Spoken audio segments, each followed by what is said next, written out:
जुड़ी हुई हूँ।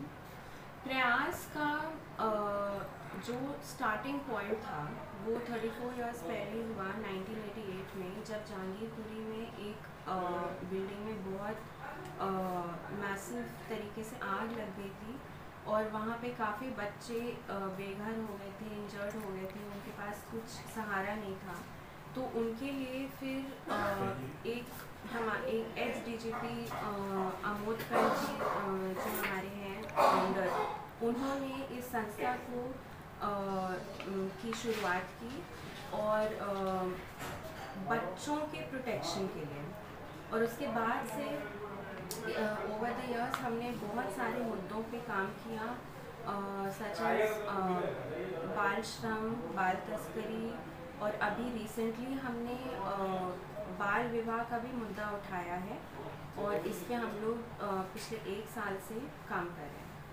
मैडम, बाल विवाह जो मुद्दा आपका है, जिसको लेकर के आप आगे आ रही हैं और काम भी कर रही हैं, ये अधिकतर मैडम ग्रामीण क्षेत्रों में देखा जाता है कि माता पिताओं का ये सोच ही होता है कि जो अगर बेटी हो गई, थोड़ी सी बड़ी हो गई, तो उसका शादी कर देना चाहिए। क्या कुछ कहना चाहिएगा वैसे गार्जियन और पेरेंट्स को हमारे माध्यम से? हम यही बोलना चाहेंगे कि बेटियों को पढ़ाइए, उनको एजुकेट करिए, क्योंकि एक जो ये सोच बनी हुई है हमारी बहुत ही ज़्यादा वर्षों से कि लड़कियों की जल्दी से शादी कर दो क्योंकि वो एक बोझ है या उनको अपने घर में जाना है क्योंकि ये उनका घर नहीं होता। ये सारी चीज़ें अपने दिमाग से धीरे धीरे निकालनी होंगी और एक नई सोच लानी होगी हमको कि बेटियां भी उतना ही अचीव कर सकती हैं जितना कि बेटे अचीव कर सकते हैं। बेटियां भी उतना ही सहारा दे सकते हैं माँ बाप को और वो भी डिज़र्व करते हैं, उनका भी हक है, उनका राइट है कि वो एजुकेट हो और वो भी काम करें, वो भी सोसाइटी में कंट्रीब्यूट करें। और महिलाओं का सिर्फ ये काम नहीं होता कि वो एक घर से दूसरे घर जाएं और फिर घर का ही काम करें। वो अब पुरानी सोच हो चुकी है और हमें एक नई सोच को अपनाना होगा। मैडम, ऐसा देखा जा रहा है कि सरकार भी जो है सो इसके लिए बहुत ही प्रयासरत है, लेकिन ज़मीनी स्तर पे जो है सो काम नहीं हो पा रही है। ज़मीनी डोर टू डोर जो है सो इस चीज़ को है आपका ये प्रयास संस्था जो है सो डोर टू डोर जा करके अलग अलग जगहों पे कैंप लगा करके और समझाने की कोशिश कर रहा है। जनता लोग के बीच में जाने पे आपको क्या अनुभव होता है कि जो पुरानी सोच बनी आई हुई है, उस सोच को बदलना कितना मुश्किल है? काफ़ी मुश्किल है, ठीक है। इसको हम डिनाई नहीं करेंगे कि लोगों को समझाना बहुत इजी चीज़ नहीं होता। जिन चीज़ों को वो ओवर जनरेशन्स उनकी चलती चली आ रही है एक ट्रेडिशन, उस चीज़ को बदलना और उनको एक लॉजिक समझाना कि ये चीज़ क्यों गलत है, वो बहुत इजी नहीं होता। उनको लगता है कि हम अपने वेस्टर्न आइडियाज़ लेके आ रहे हैं या दूसरे तरीके से आइडियाज़ लेके आ रहे हैं। तो एक ये चीज़ समझाना इजी नहीं होता। बहुत सारे ऐसे रिस्पॉन्स आते हैं कि आप लोग तो बस कैंपेन करके वापस चले जाएंगे, एनजीओ वाले हैं, लेकिन हम लोग को तो एक्चुअल सिचुएशन से डील करना पड़ता है। लड़कियां कभी कभी लव अफेयर के मामले होते हैं, लड़कियां भाग जाती हैं या लड़कियों को कुछ भी मतलब बहुत पॉवर्टी है, वो लोग अफोर्ड नहीं कर पाते कि अपने बच्चों को सस्टेन करना, तो वो शादी करके दूसरे घर चले जाएं तो अच्छा होगा। तो मैं ये बोलूँगी कि उन लोग की भी गलती नहीं है, क्योंकि एक पॉवर्टी वाला जो फैक्टर होता है स्पेशली, और लैक ऑफ एजुकेशन का जो फैक्टर होता है, जब तक कि हम लोग और सरकार मिलके इन सब समस्याओं का समाधान नहीं करेंगे, तब तक कि जो रूरल लेवल की कम्युनिटी हमारी होती है वो लोग सोचेंगे कि उनके पास और कोई ऑप्शन नहीं है, और इसीलिए वो लोग ऐसी चीज़ करते हैं, चाहे वो चाइल्ड लेबर हो या चाइल्ड मैरिज हो। बहुत बहुत धन्यवाद मैडम। अब आपसे बात करेंगे मैडम, अपना परिचय देते हुए थोड़ा सा, जैसा मैडम ने बताया हमें अभी जानकारी दी कि जो रूरल एरिया से जो है सो सरकार और सभी लोगों को मिल करके इस चीज़ की जानकारी देनी चाहिए।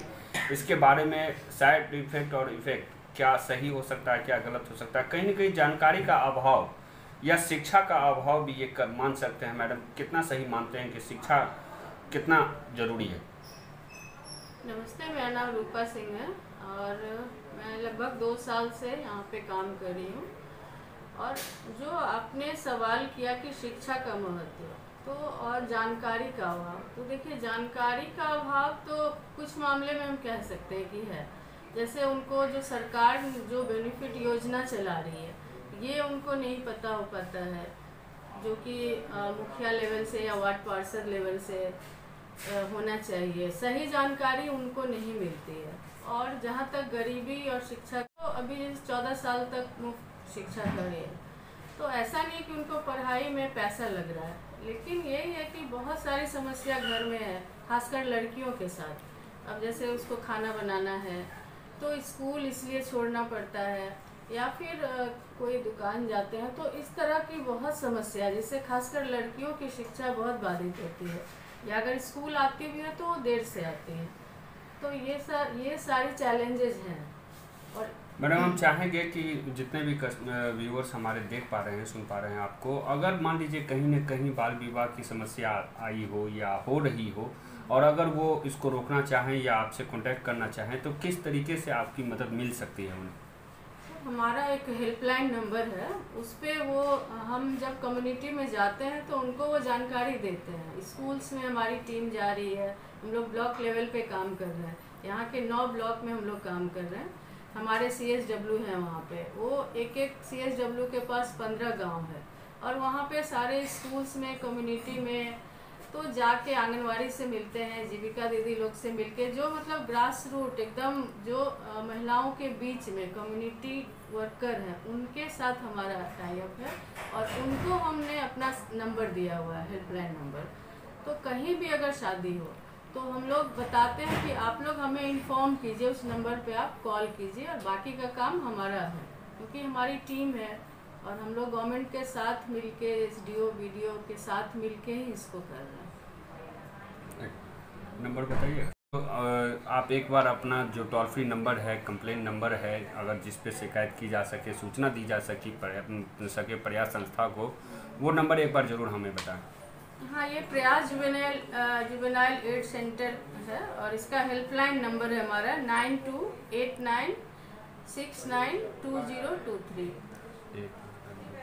आपका बाल विवाह रोक सके और इसका नामो निशान खत्म हो सके। हमारे चैनल के साथ बात करने के लिए आप दोनों का बहुत बहुत धन्यवाद।